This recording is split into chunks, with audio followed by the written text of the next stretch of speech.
শুভ সন্ধ্যা বন্ধুরা। আজকে আমি একটা নতুন রেসিপি তোমাদের করে দেখাবো, যেটা নিরামিষ দিনে আমরা লুচি, পরোটা, পোলাও, ফ্রাইড রাইসের সাথে সবের সাথে খাওয়া যাবে এমন একটা রেসিপিটা করার জন্যে লাগছে ছোলার ডাল। ছোলার ডাল আমি আগে থেকে ভিজিয়ে রেখেছিলাম।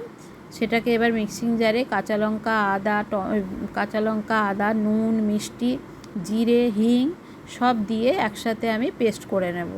একটু পাতলা পাতলা করে পেস্ট করব। এবার আমি ছানা কিছুটা নিয়ে নিয়েছি। ছানাটাকে ভালো করে হাতের সাহায্যে ভালো করে মেখে মেখে মসৃণ করে নেব।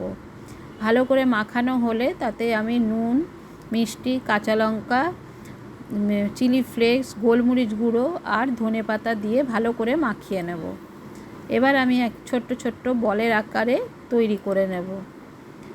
এবার তার জন্য এই গ্রেভিটা করার জন্য আমি একটা মশলা তৈরি করব। তার জন্য লাগছে টমেটো, কাঁচা লঙ্কা, পোস্ত, নারকোল, আদা লাগছে। আদাটা আমার দেখানো হয়নি। সব একসাথে পেস্ট করে কিছুটা নারকোল বেটে নারকোলের দুধও আমি একসাথে মিশিয়ে নিয়েছিলাম। এবার আমি যে ছানার বলগুলো তৈরি করেছিলাম সেইগুলো ওই ডাল বাটাটার মধ্যে চুবিয়ে চুবিয়ে আমি বড়ার আকারে ভেজে নেব। লাল লাল করে ভেজে সব কটা বল আমি ভেজে তুলে রাখব। বড়াগুলো একটু ধৈর্য ধরে ভাজতে হবে, কারণ ছানাগুলো ভেতরে একটু ভালো করে না ভাজা হলে ঝোলে দিলে একদমই নরম হয়ে গলে যাবে।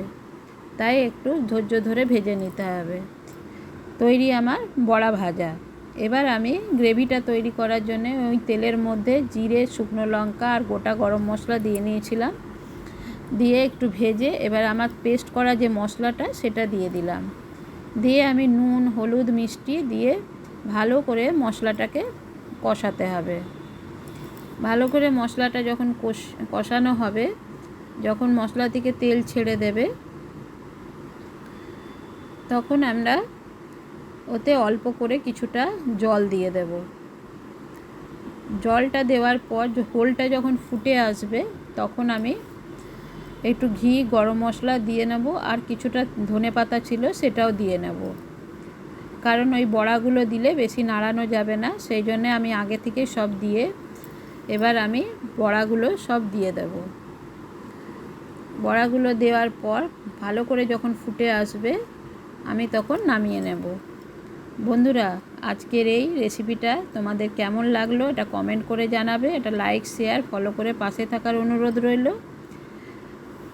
আর আমি এই বড়াটার নাম দিয়েছি ডাল ছানা বড়ার মালাইকারি। তোমরা একটা নাম দাও, কি নাম দিলে ভালো লাগবে। যাই হোক, আমার নামটা পছন্দ হলে সেটাও কমেন্ট করে জানিও। ধন্যবাদ।